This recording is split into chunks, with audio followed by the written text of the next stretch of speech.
जैसा आपको as usual पता है, आपके डेस्कटॉप या सेल फोन के अंदर जो हूँ मैं हूँ और उसके बाहर जो आप देख रहे हैं इस वीडियो को वो आप हैं।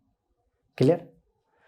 और आप हैं यूथ एरिया 2.0 चैनल पे, जिसको सपोर्ट करता है यूथ एजुकेशन सेंटर।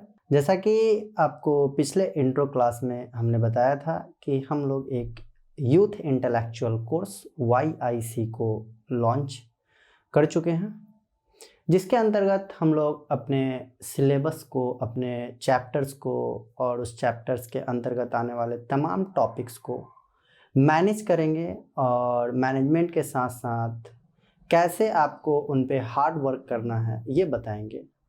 ये बिल्कुल क्लियर होनी चाहिए कि हार्ड वर्क करना आपको ही है। मुझे सिर्फ इस चैनल की, इस प्लेटफॉर्म की मदद से आपको आपका काम मैनेज करना सिखा देना है। बेसिकली ये यूथ इंटेलेक्चुअल कोर्स जो एक प्रोग्राम लॉन्च किया गया है, ये दोनों तरीके के स्टूडेंट्स के लिए लॉन्च किया गया है। ये दो तरह के स्टूडेंट्स कहने का क्या तात्पर्य है? वैसे तो जनरली मैं ये मानता नहीं हूँ कि आपको अप्रैल से अभी तक समय नहीं मिला होगा कि आप अपने सिलेबस को भली भांति देखना शुरू नहीं किए होंगे। मेरा कहने का डायरेक्ट सीधा सा मतलब है कि आप ज़रूर अपने सिलेबस से गो थ्रू हो रहे होंगे। फिर भी किसी कारणवश, यदि आपको, बहुत सारे कारण हो सकते हैं, मैं बिल्कुल ये मानने के लिए तैयार हूँ कि आप बहुत शरीफ, बहुत ऑनेस्ट स्टूडेंट हैं जो अपने एग्ज़ाम्स को लेके बहुत कॉन्शियस हैं। फिर भी किसी कारणवश यदि आपकी पढ़ाई बीच में बाधित हुई है तो वैसे स्टूडेंट्स के लिए भी ये यूथ इंटेलेक्चुअल कोर्स बहुत बेनिफिशियल होगा। साथ ही साथ मैं बता दूं कि वैसे स्टूडेंट्स जो काफ़ी शिद्दत से अप्रैल से या लास्ट मार्च से ही मेहनत करना शुरू कर दिए हैं अपने एग्जामिनेशंस के रिगार्डिंग, साथ ही साथ JEE नीट को भी लेके चल रहे हैं, तो लास्ट टाइम में उनके साथ एक प्रॉब्लम फंसती है बच्चों कि कैसे हम फिंगर टिप्स की मदद से अपने सिलेबस को अपने मेमोरी में सेटल करें। इसका डायरेक्ट कनेक्शन, जैसा मैं बताया था, कि आपके मेमोरी से होता है। अगर चीज़ें मीन्स आपकी टॉपिक्स आपके फिंगर्स पे आ जाती हैं तो वो डायरेक्ट आपके माइंड से कनेक्ट हो जाता है। समटाइम्स आप देखे होंगे कभी कभी कि चीज़ें आपको याद नहीं रहती है पूरी शुरू से लेकर लास्ट तक किसी क्वेश्चंस का आंसर, बट जब आप लिखना शुरू करते हैं तो उसका आंसर लिख देते हैं। कहने का तात्पर्य ये है कि आप उस पर पहले कभी मेहनत किए होते हैं, बट जब वो क्वेश्चन आता है तो आप जस्ट 2 डेज 4 डेज पहले आप उसको रिवाइज नहीं किए होते हैं। इंस्टेड ऑफ दैट थिंग्स आप उसका आंसर लिख पाते हैं। सीधा तात्पर्य है कि आपने उस पर कभी ना कभी हार्डवर्क किया था। Is it clear? वही बात मैं बता रहा हूँ कि आप अगर चीज़ों को मैनेज कर लेंगे अपने फिंगर पे और तब हार्डवर्क करेंगे तो लास्ट टाइम में हेक्टिक सीन नहीं फंसेगा कि कैसे मतलब पूरे सिलेबस को 1 नाइट बिफोर रिवाइज किया जाए। Is it clear? तो बिना किसी विलंब के हम लोग, जैसा आप देख रहे होंगे हमारे ब्लैक बोर्ड पे मेंशन है, इलेक्ट्रिक चार्ज एंड फील्ड। आज का ये चैप्टर टॉपिक है electric charge and field. Basically 12th class में इलेक्ट्रोस्टैटिक यूनिट के अंतर्गत आने वाले चैप्टर हैं। हमने इस पूरे चैप्टर को बच्चों मात्र 5 फिंगर्स पे सेट करने का कोशिश किया है। मैं आपको बता देता हूँ कैसे सेट करने का कोशिश किया, और देन उन 5 फिंगर्स को मिला के एक पंच लगाना है, जो पंच आपके इस पूरे चैप्टर्स को आपके मेमोरी में सेटल कर देगा। चलिए शुरू करते हैं। Let's start with little finger. Electric charge क्या होता है? तो किसी भी मटेरियल का, किसी भी मैटर का ये एक प्रॉपर्टी होता है, लाइक मास। जैसे किसी मैटर के पास एक प्रॉपर्टी है मास, उसी तरीके से सेम मैटर के पास एक प्रॉपर्टी है electric charge. Is it clear? 2 तरीके का जनरली होता है, positive charge, negative charge, neutral भी हम लोग यूज करते हैं 3 फंडामेंटल फिजिकल क्वांटिटीज के आधार पे। Is it clear? देन उसी लिटिल फिंगर्स पे इलेक्ट्रिक चार्ज के डिटेल्स में हम जाएंगे तो प्रॉपर्टीज ऑफ इलेक्ट्रिक चार्ज बहुत बेहतरीन तरीके से आपको दिख रहा होगा। मैंने बताया ये एक सब्सटेंस है, ये लाइट है, हैवी है, ये इंग्लिश के टर्मिनोलॉजी हैं। इन टर्म्स ऑफ फिजिक्स हम कहते हैं कि इसके पास मास ज़्यादा है या कम है। Mass is a fundamental physical quantity. जैसे इसके पास एक क्वांटिटी है मास, उसी तरीके से इसके पास एक क्वांटिटी है electric charge, it may be positively charge, negatively charge और neutral, in neutral state. Clear? तो बहुत विशेष नहीं है। इलेक्ट्रिक चार्ज एक फंडामेंटल फिजिकल क्वांटिटी है, किसी भी मटेरियल का नेचर है, डिराइव्ड फिजिकल क्वांटिटी है, किसी भी मटेरियल का नेचर है। फिर इलेक्ट्रिक चार्ज का प्रॉपर्टीज तो बहुत बचपन से हम लोग पढ़ते आते हैं, like charges repel each other and unlike charges attract each other. Is it clear? But कुछ पॉइंट्स और भी हैं यहाँ प्रोपर्टीज ऑफ इलेक्ट्रिक चार्ज में, like that additive in nature and quantization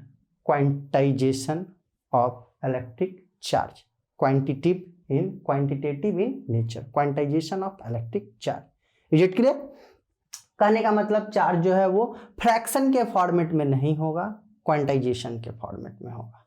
मैं बहुत डेप्थ में नहीं जाना चाह रहा हूँ, पहले मैं आपको सारे चीज़ों को 5 फिंगर्स पे लेके आ जाता हूँ, देन आफ्टर कुछ डिटेल्स में भी चर्चा की जाएगी। इसी इलेक्ट्रिक चार्ज के आधार पे जो मटेरियल है हम उसको बांट भी देते हैं कि ये हमारा कंडक्टर हो गया, ये हमारा इंसुलेटर हो गया। वैसा मटेरियल जिसमें इलेक्ट्रिक चार्ज इजीली फ्लो करता है उसको हम कंडक्टर कहते हैं, और वैसा मटेरियल जिसमें इलेक्ट्रिक चार्ज को फ्लो होने में कुछ इश्यूज आते हैं उनको हम इंसुलेटर कहते हैं। तो ये सारी बातें हमारे एक लिटिल फिंगर पे थी, जैसा चैप्टर का नाम है electric charge and field. Is it clear? तो पहला फिंगर हमको बताया कि इलेक्ट्रिक चार्ज होता क्या है, इसके प्रॉपर्टीज क्या है, और इनके आधार पे मटेरियल को जो 2 कैटेगरीज में बांटा गया है, कंडक्टर एंड इंसुलेटर। वो नाउ हमारे पास है कूलम्ब्स लॉ। दूसरे फिंगर की अगर मैं बात कर लूँ, अपने दूसरे फिंगर की बात कर लूँ, क्लियर है बात? अपने दूसरे फिंगर की बात कर लूँ तो हमारे पास है कूलम्ब्स लॉ, और उसी को आगे कैरी फॉरवर्ड करेंगे तो फोर्स बिटवीन मल्टीपल चार्जेज। अब जैसे क्या है ना कि मैंने आपको बताया कि एक मैटर है, ये मैटर पॉजिटिवली चार्ज हो सकता है, ये दूसरा मैटर है, ये मैटर निगेटिवली चार्ज हो सकता है, ये भी संभावना पॉसिबिलिटीज बन रही है कि ये पॉजिटिव होगा और ये भी पॉजिटिव होगा। अब 2 पॉजिटिव चार्ज आपको ये भी पता है कि एक दूसरे को रिपेल करेंगे, तो जहां रिपल्सन या अट्रैक्शन की बात आए वहां फोर्स आएगा। तो कूलम्ब साहब एक बहुत बेहतरीन साइंटिस्ट, फिजिस्ट, जिन्होंने इसको आगे डिटेल में डिराइव किया कि जब 2 पॉजिटिवली चार्ज रिपेल करते हैं तो कितने फोर्स से रिपेल करते हैं, या एक पॉजिटिव और एक नेगेटिव चार्ज जब अट्रैक्ट करते हैं तो कितने फोर्स से अट्रैक्ट करते हैं। That means the force exerted between 2 charged body is directly proportional to the product of their charges and inversely proportional to the square of distance between them। कहने का मतलब इस पे यदि Q1 चार्ज है, इस पे Q2 चार्ज है, तो जो फोर्स होगा वो डायरेक्टली प्रोपोर्शनल होगा Q1 इंटू Q2 का, और इनके बीच में जो डिस्टेंस है R डिस्टेंस, उसके स्क्वायर का इन्वर्सली प्रोपोर्शनल होगा। डायरेक्टली प्रोपोर्शनल करने का मतलब हो गया कि चार्ज यदि बढ़ेगा तो फोर्स का जो, यदि अट्रैक्टिव नेचर में है तो फोर्स ज़्यादा अट्रैक्टिव होगा, और फोर्स जो है वो डिस्टेंस का इन्वर्सली प्रोपोर्शनल है। मीन्स यदि डिस्टेंस बढ़ जा रहा है, इंक्रीज हो जा रहा है, देन फोर्स जो दोनों के बीच में लग रहा था वो फोर्स की वैल्यू भी घट जाएगी। इन्वर्सली मीन्स उल्टा, और डायरेक्टली मीन्स डायरेक्टली, मतलब बढ़ने से बढ़ेगा, घटने से घटेगा। तो उम्मीद करते हैं कि कूलम्ब्स लॉ भी आप समझ गए होंगे। फिर फोर्स बिटवीन मल्टीपल चार्जेज, जिसको सुपरपोजिशन प्रिंसिपल कहते हैं, प्रिंसिपल ऑफ सुपरपोजिशन, आपके सिलेबस में एक टॉपिक है। मैंने अभी आपको 2 चार्ज पार्टिकल, 2 चार्ज बॉडी के बारे में समझाया, पॉइंट चार्ज बॉडी के बारे में। उसी तरीके से 3 भी हो सकता है। फॉर एग्जांपल जैसे ये एक चार्ज बॉडी है, ये आप उम्मीद करते हैं देख पा रहे होंगे, ये दूसरा चार्ज बॉडी है। हाँ, हमारे हाथ में 3 छोटे छोटे चॉक्स रखे हुए हैं, ये तीनों चार्ज बॉडी एक दूसरे के ऊपर जो फोर्स लगा रहे हैं उनको हम कूलम्ब्स लॉ की मदद से ही डिराइव करते हैं। इन दोनों के बीच का फोर्स, इन दोनों के बीच का फोर्स, देन आफ्टर ये ब्लू और येलो के बीच का फोर्स निकालते हैं, और तीनों फोर्स को वेक्टर के एडिशंस के मदद से ऐड करते हैं और नेट फोर्स निकालते हैं। तो force between multiple charges Coulomb's law का ही एप्लीकेशंस आप कह सकते हैं। कूलम्ब्स लॉ में वेक्टर फॉर्म भी है। मैं पहले ही आपको बता चुका हूँ कि मैं बातें सारी करूँगा, बट सबसे पहले मैं अपने 5 फिंगर्स को मिला के एक पंच लगाने की कोशिश करूँगा चैप्टर पे, इलेक्ट्रिक चार्ज एंड फील्ड पे। तो हमारा दूसरा फिंगर कंप्लीट होने जा रहा है। पहला फिंगर लिटिल फिंगर पे हमारा electric charge, properties, conductor and insulator था, जो कि आप कह सकते हैं चैप्टर का बेसिक था। दूसरे फिंगर पे हमारा 2 चार्ज बॉडी है, तो अट्रैक्ट और रिपेल करेगा प्रॉपर्टीज से। तो कितना अट्रैक्शन और रिपल्सन होगा, मीन्स फोर्स। ये कूलम्ब्स लॉ की मदद से निकाल दिए। फिर वहीं उसी को हम लोग आगे कैरी कर दिए कि 2 से अधिक चार्ज बॉडी होगा तो हम क्या करेंगे, तो कूलम्ब्स का ही एप्लीकेशन है प्रिंसिपल ऑफ सुपरपोजिशन। नाउ अब जो बातें होंगी ना, मीन्स हमारे तीसरे फिंगर पे जो बातें आएंगी, हाँ तीसरे फिंगर पे इलेक्ट्रिक फील्ड लाइंस और electric flux. Basically 12th class के अकॉर्डिंग अगर हम बात करें तो आपका चैप्टर जो है वो यहीं से शुरू होता है, ठीक है। कहने का मतलब इलेक्ट्रिक फील्ड लाइंस और इलेक्ट्रिक फ्लक्स को आपको समझना होगा। बहुत आसान है प्यारे बच्चों, देखिए कैसे आसान है। ये हमारा एक चार्ज बॉडी है, ठीक है। इस पे कोई पॉजिटिव चार्ज है, 2 कूलम 3 कूलम का, ये पॉजिटिव चार्ज बॉडी है। अब इस चार्ज बॉडी का इन्फ्लुएंस कहाँ तक है, कहने का मतलब 2 कूलम चार्ज इसके ऊपर है, पॉजिटिव चार्ज। अब इस पे भी मान लेते हैं हम 1 कूलम चार्ज है, तो 1 कूलम चार्ज जब आना चाहेगा तो ये 2 कूलम चार्ज आपको पता है कि रिपेल करेगा। तो क्या यहाँ पे जब ये 1 कूलम चार्ज रखे हैं तो ये 2 कूलम चार्ज रिपेल कर रहा है इसको? सपोज करते हैं कि नहीं कर रहा है, यहाँ लाए नहीं कर रहा है, बट जब यहाँ लेके चले आए तो मान लेते हैं कि रिपेल करना शुरू कर दिया। कहने का मतलब कि ये 2 कूलम चार्ज बॉडी जो है इसका इन्फ्लुएंस इस पॉइंट तक है। Is it clear? मतलब इसका दायरा, एक चार्ज बॉडी का दायरा मीन्स फील्ड जहां तक होता है उसको एक स्पेशल नाम से इलेक्ट्रिक फील्ड के अंतर्गत डिफाइन किया जाता है। In terms of physics, the force exerted on a test charge is defined as electric field. Means electric field E equal to F by Q. ये एक चार्ज बॉडी टेस्ट चार्ज पे, unit positive test charge पे कितना force exert कर रहा है, ये charge body इस यूनिट पॉजिटिव टेस्ट चार्ज पे जितना फोर्स एक्सर्ट कर रहा है उसी को हम कहते हैं इलेक्ट्रिक फील्ड। मैंने पहले बताया आपको कि एक चार्ज बॉडी का जितना दायरा होता है, जितना फील्ड होता है, उसको एक स्पेशल फील्ड के नाम से जानते हैं हम लोग, electric field. Is it clear? But जब हम इसको फिजिक्स के टर्म में डिफाइन करते हैं तो हम कहते हैं force exerted on a unit test charge body is defined as electric field. Is it clear? E equal to F by Q.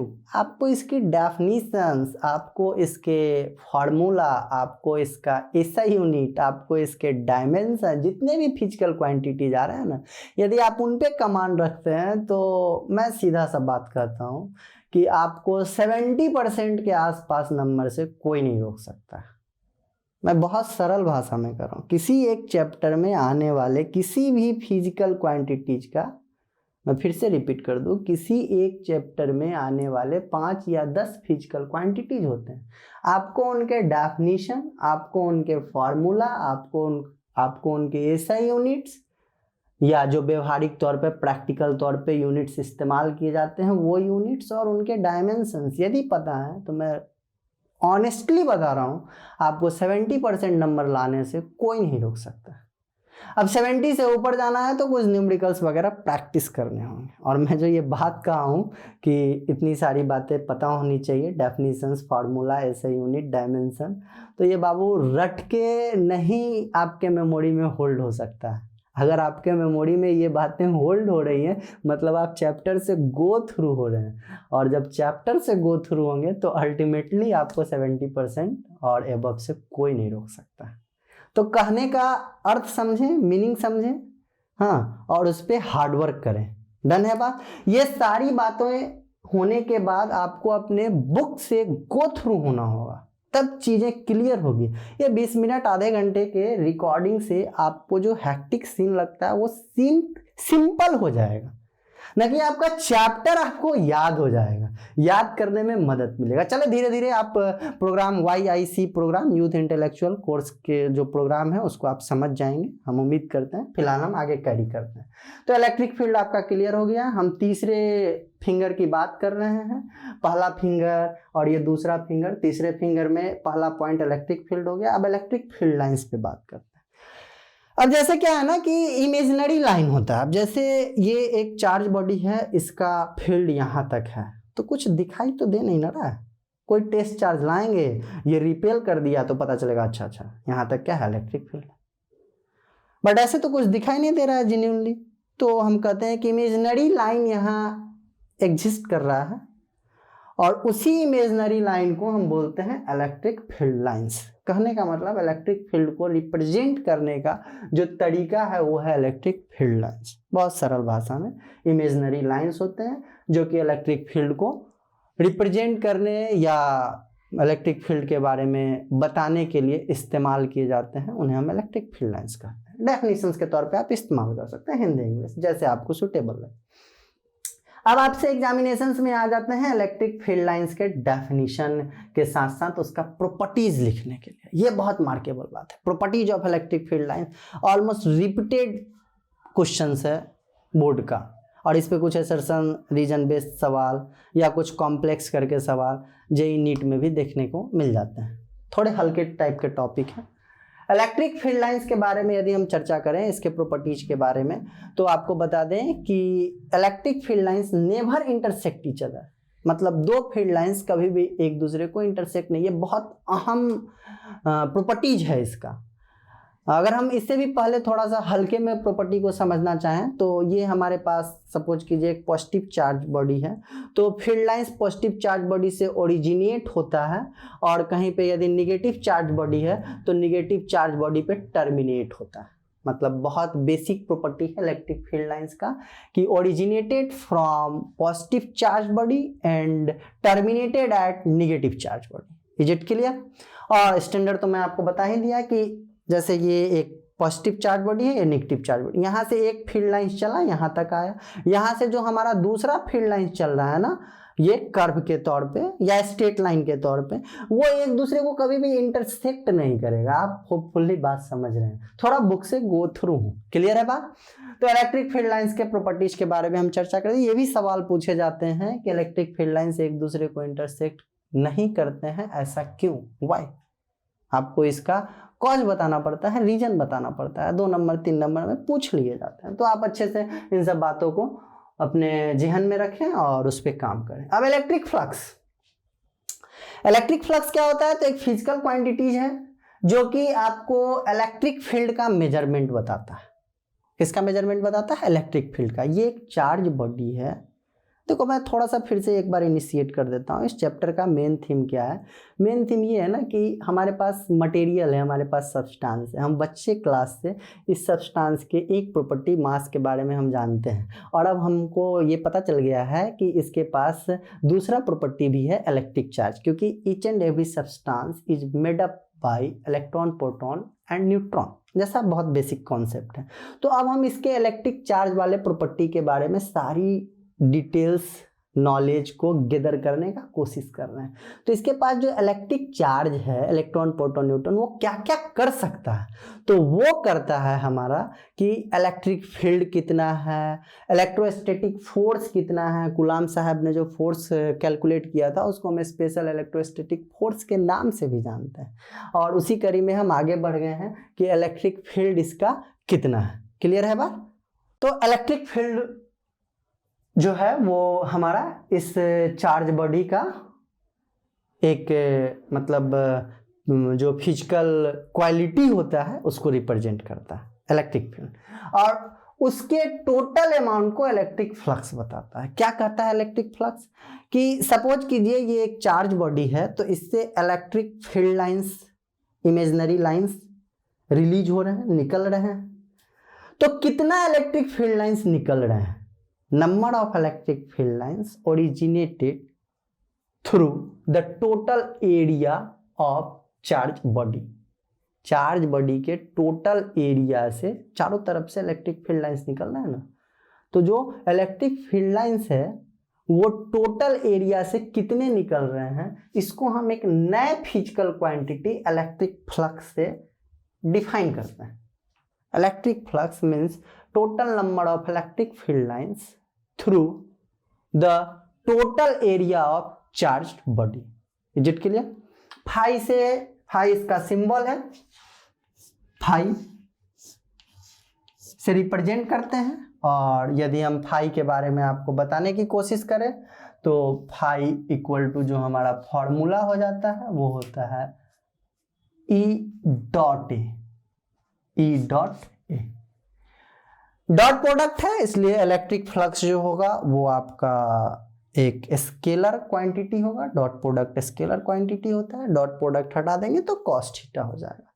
Detail में चर्चा करेंगे हम, फिलहाल हम अपने टॉपिक को आगे बढ़ाते हैं। हमारा तीसरा फिंगर कंप्लीट होने जा रहा है। तीसरे फिंगर पे हमारा इलेक्ट्रिक फील्ड लाइंस और इलेक्ट्रिक फ्लक्स था। तीनों यही बात बताता है कि किसी चार्ज बॉडी के पास जो चार्ज है पॉजिटिव या नेगेटिव, उसके कारण जो नए क्वालिटी, नए फेनोमेनन है, उनको कैसे समझा जाए। क्लियर हो गई बात? तो हमने इलेक्ट्रिक फील्ड लाइंस और इलेक्ट्रिक फ्लक्स को समझा। नाउ अब आ जाते हैं हम, एक स्पेशल टॉपिक है हमारे पास, इलेक्ट्रिक डाइपोल। अब क्या है ना कि ये पॉइंट चार्ज खेल रहे थे हम लोग। एक पॉजिटिव पॉइंट चार्ज था, ये एक नेगेटिव पॉइंट चार्ज था, इंडिपेंडेंट था। इसको जहां मन रहेगा, इसको जहां मन रहेगा। अब मैं क्या किया गया कि इस दोनों चार्ज पार्टिकल को एक पर्टिकुलर बहुत मिनिमम डिस्टेंस पे लाके अरेंजमेंट कर दिया गया। बात समझ रहे? एक पॉजिटिव चार्ज, एक नेगेटिव चार्ज को एक मिनिमम डिस्टेंस पे लाके अरेंज कर दिया गया। पॉसिबल नहीं लग रहा होगा आपको, क्योंकि unlike charge attract each other, but ऐसा अरेंजमेंट किया गया कि वो जिसको जहां पे हम सेटल कर दिए वो वहीं पे है, और इस दोनों के बीच का जो मिनिमम डिस्टेंस है उसको 2a रखा गया। बात समझ गए? कितना रखा गया? 2a। ये पॉजिटिव चार्ज है, ये नेगेटिव चार्ज, और इस कंप्लीट अरेंजमेंट को हमने नाम दिया इलेक्ट्रिक डाइपोल। डाई दो है और ये पोल की तरह काम कर रहा है, क्योंकि इसमें मोशन नहीं है। यूनिट का नाम भी है इलेक्ट्रोस्टैटिक। तो बिल्कुल सारी चीजें जुड़ी हुई होती हैं, आपको थोड़ा सा शिद्दत देके समझने की जरूरत होती है। तो हमने एक अरेंजमेंट बना दिया इलेक्ट्रिक डाइपोल का। और जब इलेक्ट्रिक डाइपोल का अरेंजमेंट बना दिया है तो इससे नई घटना भी निकल के आएगी। कुछ ना कुछ तो होगा ना नेचर में। फिजिक्स क्या है? नेचुरल फेनोमेनन का स्टडी। अब ये पॉजिटिव और नेगेटिव चार्ज मिनिमम डिस्टेंस पे है और ये अट्रैक्ट होना था, हो नहीं रहा है, तो कोई नई घटना आएगी, ऑब्वियस है। तो नई घटना जो निकल के आती है वो हमारा आता है इलेक्ट्रिक डाइपोल मोमेंट। इसी में एक टर्म मैं जोड़ दे रहा हूं, मोमेंट। इलेक्ट्रिक डाइपोल मोमेंट, बात समझ रहे हैं? जिसको मैं P से रिप्रेजेंट करता हूं, एक वेक्टर क्वांटिटी होता है electric dipole moment. Product of either charge Q into distance between them. मैंने बताया कि दोनों के बीच का डिस्टेंस 2a लिया, और एक पे प्लस Q था, एक पे माइनस Q था। तो हमने इधर चार्ज, कोई भी एक चार्ज का मैग्नीट्यूड लिया और दोनों के बीच का डिस्टेंस लिया 2a। तो ये एक नया फिजिकल क्वांटिटी आ गया बच्चों, इलेक्ट्रिक डाइपोल मोमेंट। शॉर्ट में डाइपोल मोमेंट भी हम लोग कह लेते हैं, P से रिप्रेजेंट करते हैं, वेक्टर क्वांटिटी है। फॉर्मूला है आपका Q into 2a, Q dot 2a, जो कहना है आपका है, ठीक है। बट ये वेक्टर क्वांटिटी है, स्केलर क्वांटिटी आपका नहीं है। इतनी बात आप समझ रहे हैं?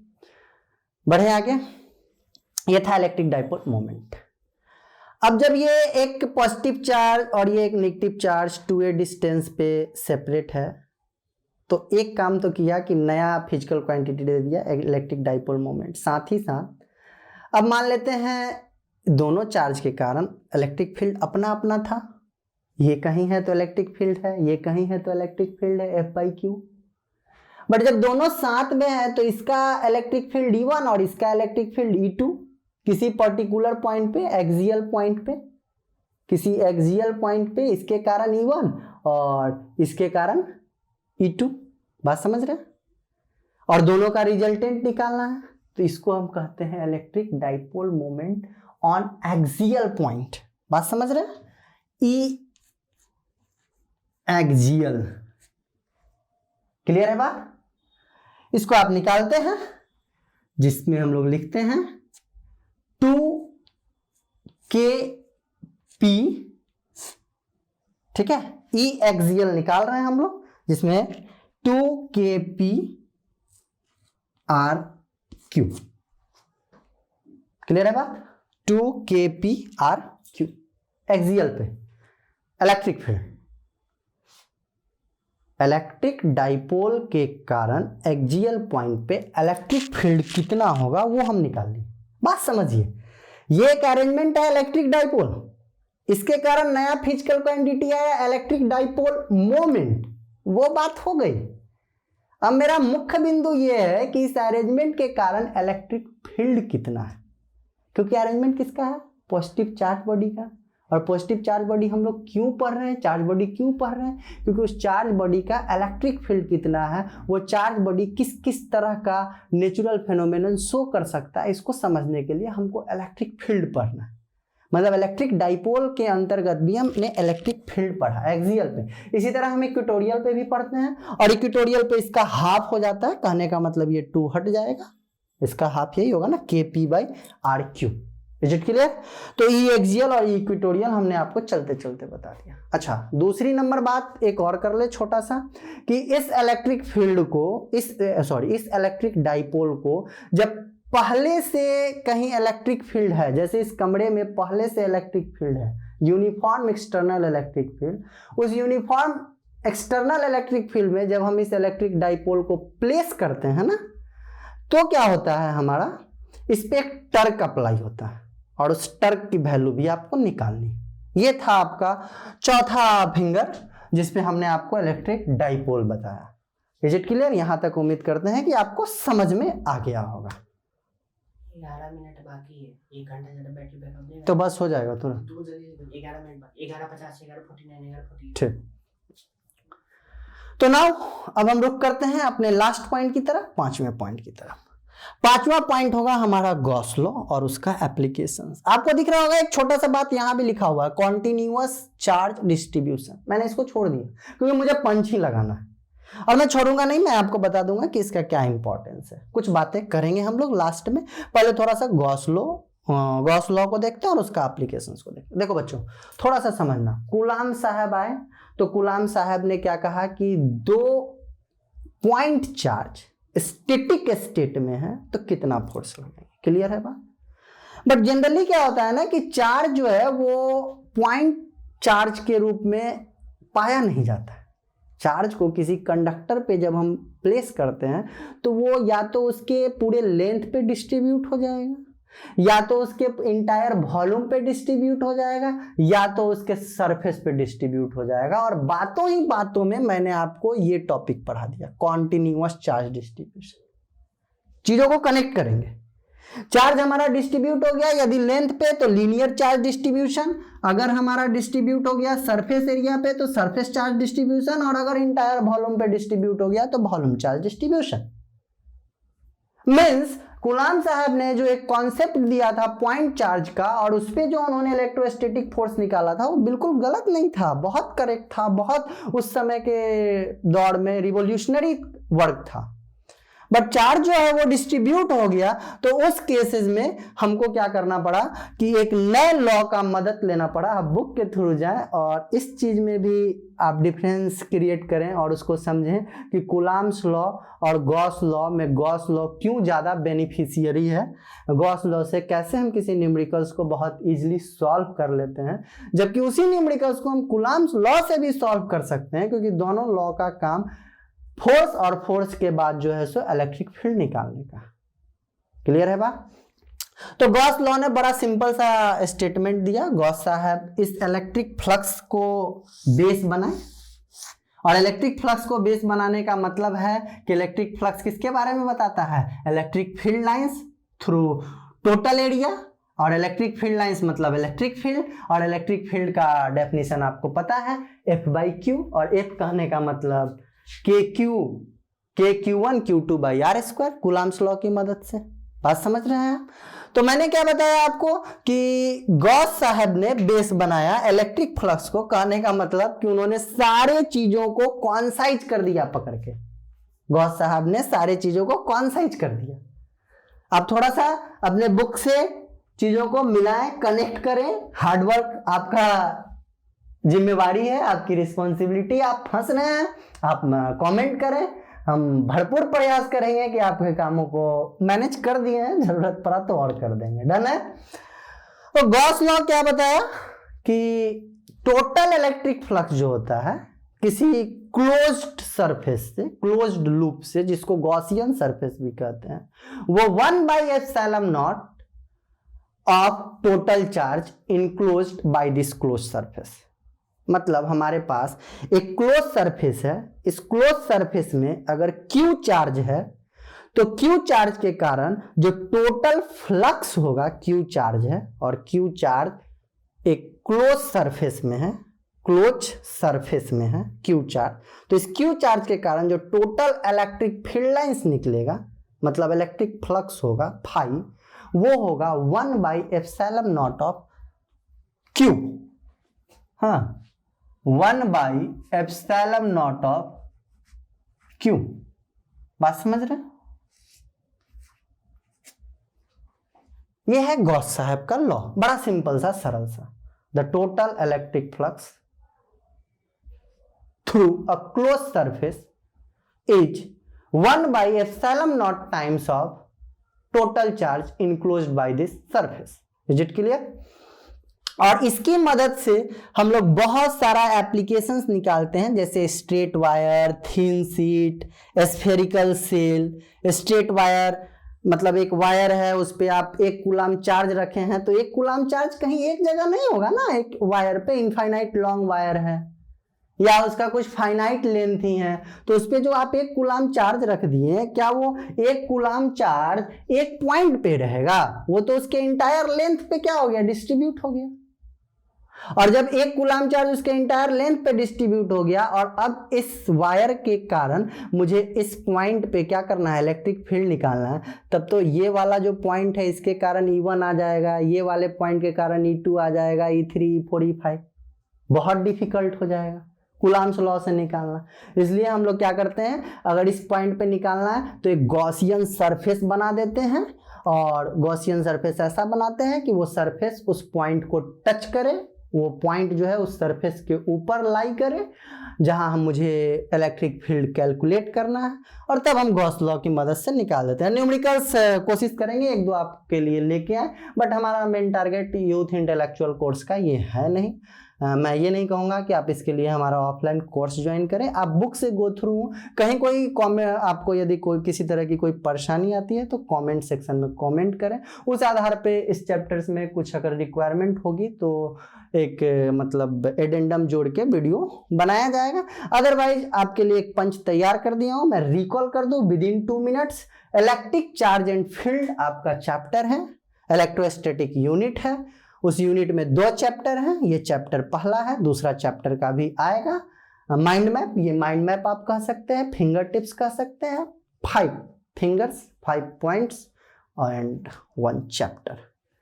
इलेक्ट्रिक चार्ज, पहला फिंगर पे हमारा इलेक्ट्रिक चार्ज है, इलेक्ट्रिक चार्ज के साथ साथ प्रॉपर्टीज ऑफ इलेक्ट्रिक चार्ज है, साथ ही कंडक्टर और इंसुलेटर का कॉन्सेप्ट है, बहुत बेसिक सा फंडा है। वह उन सब बातों को मैं छोड़ भी दिया हूँ जो सिलेबस से इमिट कर दिए गए हैं। दूसरे फिंगर पे मैं चलूँ तो कूलम्ब्स लॉ है, जहाँ इलेक्ट्रिक चार्ज की बात हम कर रहे थे, तो जब इलेक्ट्रिक चार्ज होगा उसकी प्रॉपर्टीज के आधार पर अट्रैक्शन रिपल्सन होगा, मीन्स फोर्स की बात होगी, और उस फोर्स को कूलम्ब साहब अपने लॉ से एक्सप्लेन करते हैं, F = KQ1 Q2/r², जहाँ K की वैल्यू आपको बहुत अच्छे से पता है 1/4 4πε0 होता है और ε0 परमिटिविटी होता है। आप इसके बारे में भी डिटेल से पढ़ेंगे, बुक से गो थ्रू होंगे, इसका यूनिट डायमेंशन सारी बातें आप रिमेंबर रखेंगे कॉम्पिटिटिव एग्जाम्स के लिए भी और अपने बोर्ड एग्जाम्स के लिए भी। साथ ही हमने प्रिंसिपल ऑफ सुपरपोजिशन पढ़ा, जिसमें हमने देखा फोर्स बिटवीन मल्टीपल चार्जेस, और इस तरीके से हमारा दूसरा फिंगर कंप्लीट होता है। और तीसरे फिंगर से अहम बात शुरू होती है, क्योंकि तीसरा फिंगर वैसे भी आप देख सकते हैं थोड़ा बड़ा होता है।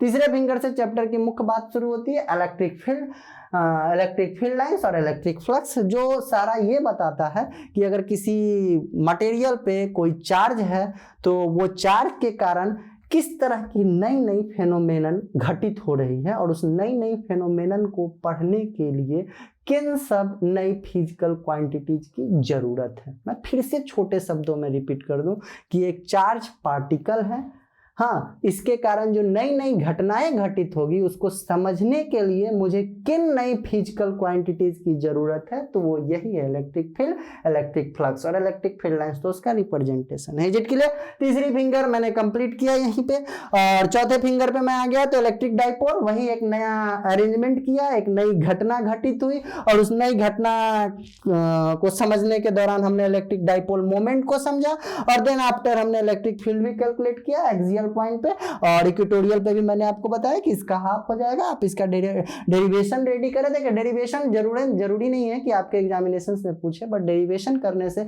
आप अपने न्यूमेरिकल्स प्रॉब्लम्स को सॉल्व करने का जो अप्रोच होता है ना, वो काफी हाई स्टैंडर्ड का बनाते हैं। तो डेरिवेशन को जरूर करें। कहीं कोई दिक्कत हो रहा है कमेंट सेक्शन में कमेंट करें। हाँ, अब आते हैं हम अपने पांचवें फिंगर की तरफ। चौथा फिंगर हमारा हो गया यहाँ, पांचवा फिंगर तो गॉस लॉ के अंतर्गत हमने देखा कि कैसे सारी बड़ी बड़ी बातों को गॉस साहब ने बहुत कॉन्साइज फॉर्मेट में दिया कि इलेक्ट्रिक फ्लक्स जो होगा वो आपका 1/ε0 of total charge enclosed by this surface होगा, और वो सरफेस जो होता है एक इमेजिनरी सरफेस होता है जिसको हम लोग गॉसियन सरफेस कहते हैं। और उसके आधार पे एप्लीकेशंस वही straight wire, thin sheet, spherical shell, ये सब आप देखें। कहीं कोई इश्यू आ रहा है, ये मैं आपके लिए हार्डवर्क के अंतर्गत रख रहा हूँ, ठीक है, कि आप इसको बुक से गो थ्रू करें। यही हम लोगों ने चलते चलते एक कंटिन्यूअस चार्ज डिस्ट्रीब्यूशन का टॉपिक भी देख लिया कि क्यों गॉस साहब की जरूरत पड़ी। अगर गॉस साहब नहीं अपना कुछ नए तरीके का कॉन्सेप्ट देते तो चार्ज तो पॉइंट चार्ज के फॉर्मेट में रहता नहीं, वो डिस्ट्रीब्यूट हो जाता, और कूलाम साहब ने जो लॉ दिया था वो पॉइंट चार्ज के कॉन्सेप्ट पे आधारित था। तो विद दिस यही सारी बातें थी। थोड़ी सी नई बातें होती हैं जब आप 10th पास आउट होके आते हैं और 11th में कोई एग्जामिनेशन का कॉन्सेप्ट नहीं होता है। देखो मैं फिर से बता दूं कि ये जो यूथ इंटेलेक्चुअल कोर्स है, आप इसको शिद्दत से देखो, और इसमें जितनी बातें कही जा रही है ना, बहुत कॉन्साइज फॉर्मेट में कही जा रही है। आप इनको बुक से अच्छे से गो थ्रू करो, और मैं बीच बीच में आप ध्यान से वीडियो को सुनो और कॉपी पेन लेके बैठो। जो जो मैं पॉइंट बोला कि ये आपको करना है उसको क्वेश्चंस बना के लिख लो। मतलब मेरी 20 मिनट या आधे घंटे की जो भी सेशन होगी, उम्मीद करता हूँ आधे घंटे से थोड़े ज़्यादा की हो गई होगी, तो आप इसमें से 20-25 क्वेश्चन निकाल लो कि सर ने ये क्वेश्चन ये टॉपिक बताया, और उस 25 टॉपिक को 25 क्वेश्चंस को, बात समझ रहे हैं, 5 ही फिंगर है, इसी में मैं बोल रहा हूँ 25 क्वेश्चंस आप एराइज करो और उनका सॉल्यूशन बैठ के लिखो। आपके लिए हार्ड वर्क हो गया, ये मैनेज में कर दिया, आपको होमवर्क भी मैनेज करके दे दिया। तो विद दिस आज के लिए इतना ही। Thank you for watching this session. मिलते हैं फिर यूथ एरिया 2.0 के यूथ इंटेलेक्चुअल कोर्स के अंतर्गत कुछ नए टॉपिक्स और नए माइंड मैप के साथ। तब तक आप अपना ख्याल रखें, स्वस्थ रहें, टेक केयर, बाय बाय।